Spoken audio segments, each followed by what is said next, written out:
Don't know about you, but I'm always excited when we have a baptism. Today I'm excited because I'm a dad, but I'm also excited because I'm a pastor, and what pastor wouldn't want to see their baptistry open?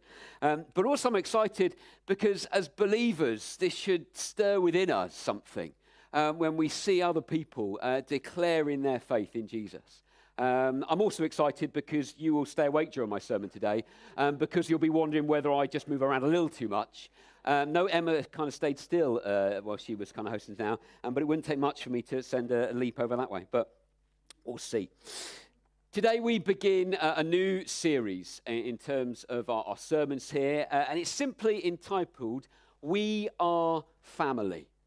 Now, along with a certain Sister Sledge song, that phrase, family, I'm sure it conjures lots of different emotions and images and pictures into our minds. And if we had kind of endless time and we wanted to and we went around, I'm sure we'd have a whole range of different reflections. Maybe, besides your own family, you might be thinking at this moment of the Skywalker family. Classic family, obviously with their powerful connections to the Force. Maybe not. Okay, maybe not then. Maybe your mind is currently thinking about the McFly family, who have an uncanny resemblance across the generations. It's also almost a little bit weird, certainly. Maybe it's the Corleone family, and their strange kind of relationship to horses, which is just a bit odd. Maybe that's not them. Maybe for you, when you think of family, you always think about the McAllister family and just their inability to pack everything they need when they're going on holiday. Or maybe for you, as you're sitting there, you're thinking, Ed, no, none of those come to mind. For me, it is the Incredible family. And just the way that they make tight lycra suits look cool. I mean, what's not to love, really? I'm guessing from some of the laughter amongst like the three of you there, cinema and films may not be your go-to when you think about family. As I say, maybe it's actually real families that we think of. Maybe it's, your own family. Obviously, a fair bit of the wider E. Jones family are here today. And maybe that's where your mind goes when you think about family. Not the E. Joneses, per se. But, brothers, sisters, parents, relatives, people that have kind of joined you on the journey of life. Maybe those who are no longer here with you, sadly. Maybe those who you haven't seen for some time, who live in other countries. There's a whole kind of potential highs and lows, I'm sure, that come to the fore when we think about families and what it means. As I've shared in recent months, I think it's so important as a church and as the church that we're seeking to grow spiritually. If we stay static and we stay in the same place, then I'd almost go as far as to say I think we're failing in what it means to be a disciple in terms of following Jesus. It's something that is active. And when we think about spiritual growth, there's kind of three areas that we're kind of reflecting on and looking at different times. And that's firstly in terms of our relationship, our friendship with God, something that kind of I need to personally work on myself in terms of my relationship with God.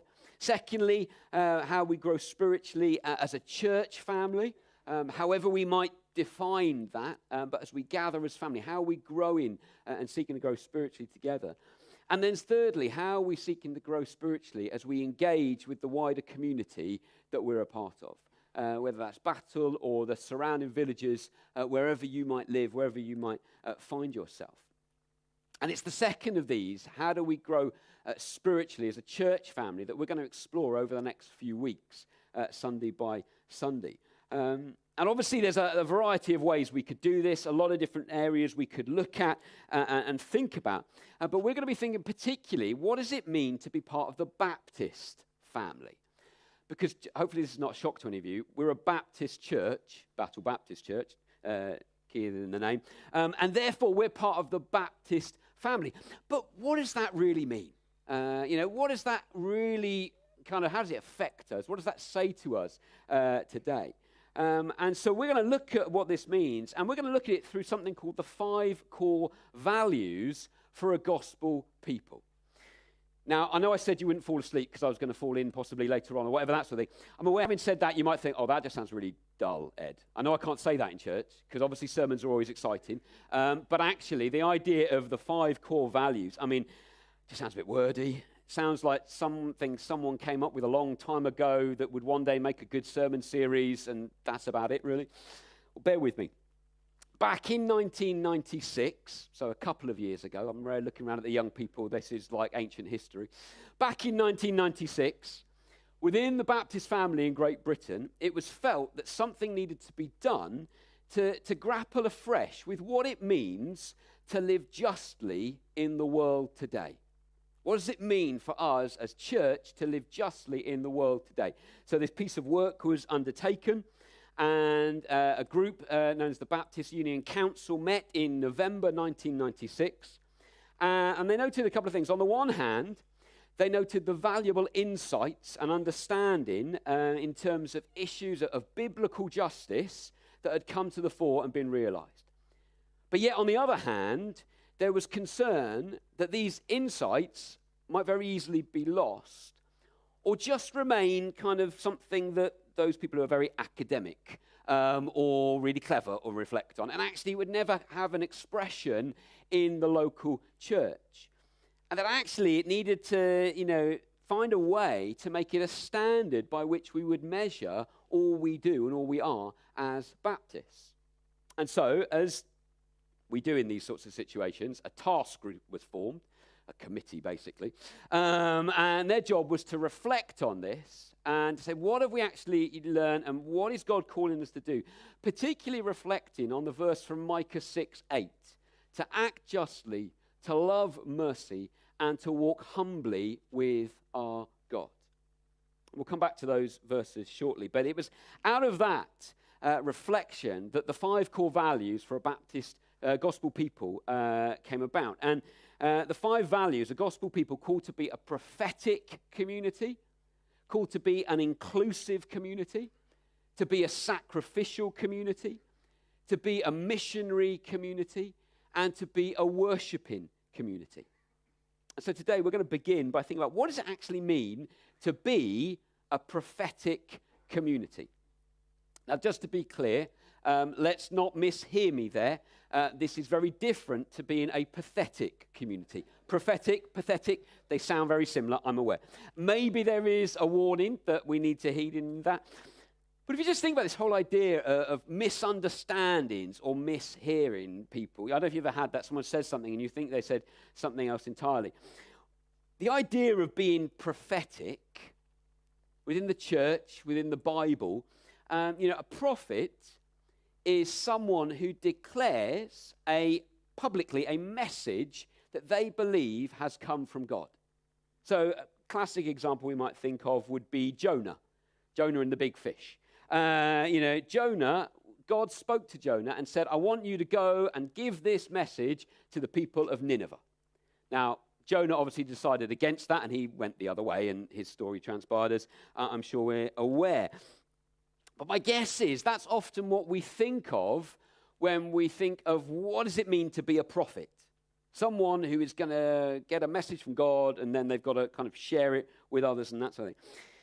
The question that might raise for us, though, is does that mean we all are called to be prophets, like Jonah or other examples we might think of, if we're to be a prophetic community? Is that what this is all about?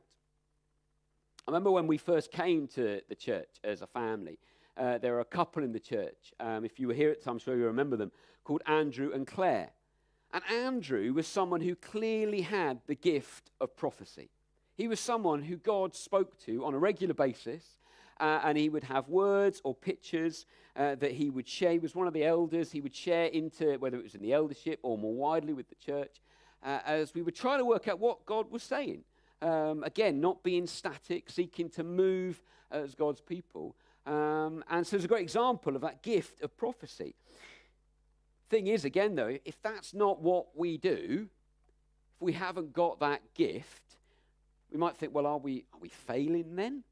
Or are we, not up to the task of what it means to be a prophetic community?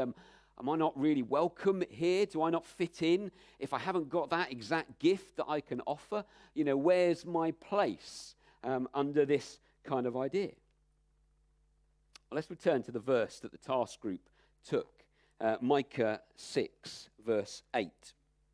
And I want to read the whole verse, not just the bit that I read earlier. It says, "He has shown you, O mortal, what is good. And what does the Lord require of you? To act justly, to love mercy, and to walk humbly with your God." To act justly, to love mercy, and to walk humbly with your God. Let's just think about those three requirements that are put out there. Acting justly. What Micah is saying here, acting justly, is how we act in a just way towards others. I think you could take the words of Jesus in Luke 6, verse 31, which says, "Do to others as you would have them do to you." If you've never gone and reflected and really thought about that verse, it's one of those verses that maybe we hear banded around a lot, and it's a great one to tell the children because they need to learn all these things when they're young. But actually, the power in those words, do to others as you would have them do to you. Treat them as you would want to be treated. What does it mean to act justly in the world today? Loving mercy. Here it's interesting. It's not just about showing mercy. No, it's about loving to show mercy. Again, we might want to say give the same measure of mercy that we want to receive. Jesus continues in Luke 6, verse 32. He says, "If you love those who love you, what credit is that to you? Even sinners love those who love them." Yet Jesus goes on, verse 36, ultimately, "Be merciful just as your Father is merciful." Which again, if we think and take that verse and just pause on it for a moment, be merciful just as your Father is merciful. The level at which God's merciful towards us is just something else.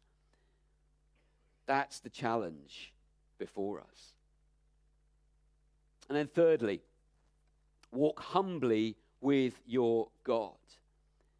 It was Spurgeon, a famous Baptist preacher, who said, "Humility must be in the heart, and then it will come out spontaneously as the outflow of life in every act that a man performs."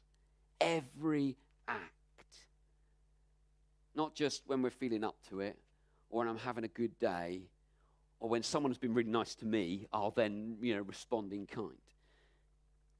In other words, it's, remember who I am. I'm your God. Therefore, walk humbly before me.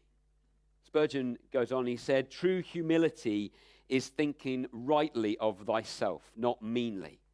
When you have found out what you really are, you will be humble, for you are nothing to boast of." And yet here's the thing. Compared to God, the creator of everything, who has always been and will always be, compared to him, I'm no comparison. None of us are. Yet I think that makes his desire and his choice to want to know each and every one of us just so amazing. And I think not just to know us, but actually to want to work in and through us, each of us. He doesn't invite us to follow him simply so we can have our name on a list, but he invites us to follow him so we can do just that, live our lives for him. Part of what it means to be, a prophetic community is we are to be agents of change in the world where we live, right here, right now. Now that comes with a whole load of challenge. If we flick over to Romans 12, Paul writing in the New Testament, he writes, "Therefore I urge you, brothers and sisters, in view of God's mercy, to offer your bodies as a living sacrifice, holy and pleasing to God. This is your true and proper worship. Do not conform to the pattern of this world, but be transformed by the renewing of your mind. You know, the Christians in Rome that Paul is writing to, they were familiar with the concept of sacrifices. The Jews offered them in the Jerusalem temple. The Gentiles, they would have offered them in the temples of Jupiter and Venus and various other gods. You know, Paul is urging the believers in Rome, though, to do something a bit different. He's encouraging them to bring an offering that is their very bodies, their very lives. Not so they'll just literally kind of sit on some kind of altar, as the sacrifices would have been done in the past. No, to give themselves completely.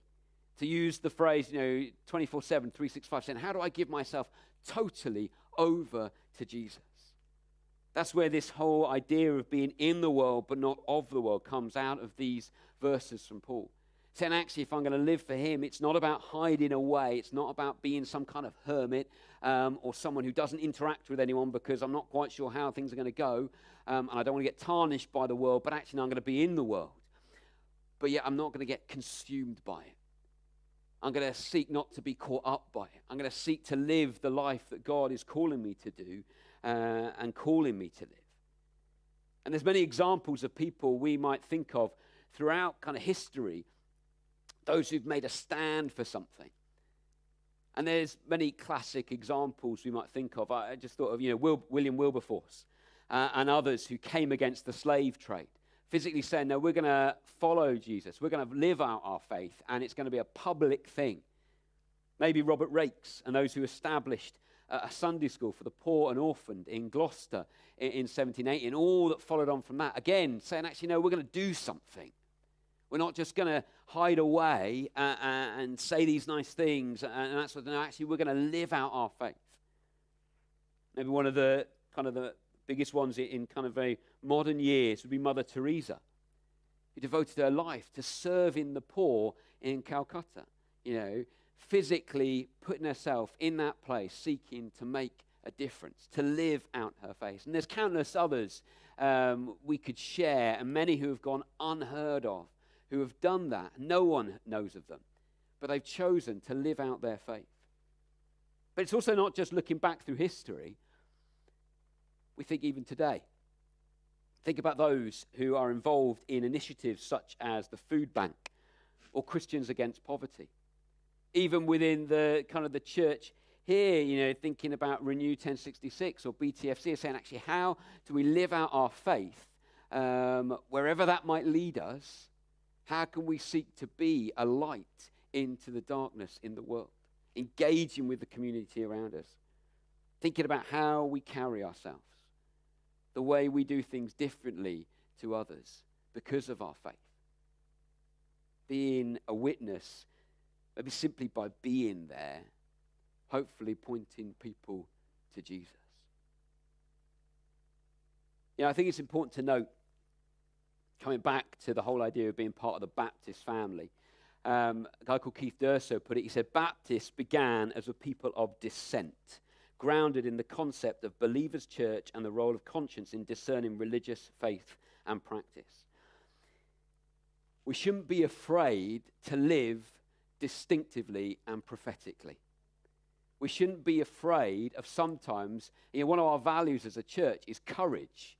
The whole idea of having that value and living it out and praying that God will give us that courage is that we will maybe push ourselves beyond, that line that is kind of, it's nice and safe over here. I don't really want to push. But actually, no, what does it mean for us to actually step out, to be bold, to make a difference, to act in ways that show what God is like, demonstrating his love and the fact that there is more to life than what so many people perceive there is. As a prophetic community, I like to use the phrase, and I use it, I talk about it when we come to baptism. I think it's about sticking our head above the parapet. It's that idea of actually being willing to be visible and on show. And, as Ella comes to be baptized today, and when anyone gets baptized, it's that public declaration of their faith. It's about publicly saying, I believe in Jesus. And this isn't just something for me on my own, but actually I want others to know about this. That's how important this is to me. And that I have that relationship with God made possible through Jesus' death on the cross and the fact that death could not hold him. He came back 3 days later. And there is that invitation for every single one of us to know him, to seek his forgiveness, to be reconnected with God. Being a prophetic community is about seeking to live a different lifestyle. That's what Ella is doing today. Not because we've told her to, however much she does everything we tell her to as parents, because she's chosen to, because it's that personal choice. That's why, here in the Baptist church, we don't christen or baptize babies. We dedicate babies or young children. We give thanks to God for them, and we commit to pray for them and support their parents as they grow up. But it's about them, hopefully, one day saying, yes, this is what I believe, and I want to make that public declaration myself. I want to choose. Doesn't matter what my parents believe or not. It's for me. It's for each individual to say, yes, I want to follow Jesus. And ultimately, I want to go through the waters of baptism as that public declaration of what he means to me, the difference he has had in my life. If we're to be the prophetic community that God calls us to be, then it's for you and me and for all who know, love, and are seeking to follow Jesus to go, okay, how can I make this a reality in my life? How am I going to take seriously the challenge to act justly, to love mercy, and to walk humbly with my God? And there's two just simple thoughts I want to leave you with this morning. And I just encourage you to take them away, reflect on them later. You can watch back if you forget them in everything else that happens. The first one is, are we serious about getting to know God better? Are we serious about getting to know God better? Because every single one of us can get to know him in a greater and a deeper way. And if we're going to be effective for him, if we're going to be a community that stands out for him, then we need to continue to grow spiritually in our relationship with him. But then secondly, are we willing to speak and act in his name, whatever the cost? The reality is that for us here in this country at this time, being a Christian is pretty easy compared to many places in the world. And that challenge for us is to say, how can I take those small steps? How can I take those little steps maybe, but that are just go, no, I want to live for you. I want my faith to be lived out for you. I want to make a difference for you. And maybe if either of those are a challenge for us, those two questions, how are we sharing that burden with others? How are you sharing that, whether it's within your life group or with someone you've come this morning or with Emma or I? She said, actually, I really struggle with this. Maybe I feel embarrassed by that, or I'm not quite sure what to do with it, but actually I want to move forward. Because that's what it means to be family. All welcome, working through life together. Jesus, I believe, invites us to come as we are, but never to stay that way. Because he has so much more for all of us. Let me pray. Lord, I want to thank you for your word and just the privilege that it is to be able to read it and engage with it and to be challenged by it and just to grow in and through it. And I want to pray for us as a gathered people here this morning. Pray for the children next door as part of that, and those who are online joining us this morning or not here, maybe tuning in at another point. I thank you that you call us to be family, Lord. And that gets messy as we work through what that looks like, because we're not all the same. We have different ideas, different thoughts, different reflections on what we should be doing and where we should be going. But I pray above all, you will be working in us by your Spirit, Lord, as your people, as your family. I pray over the coming weeks that you will continue to challenge us and reveal to us the areas maybe that we really need to be digging into and working on.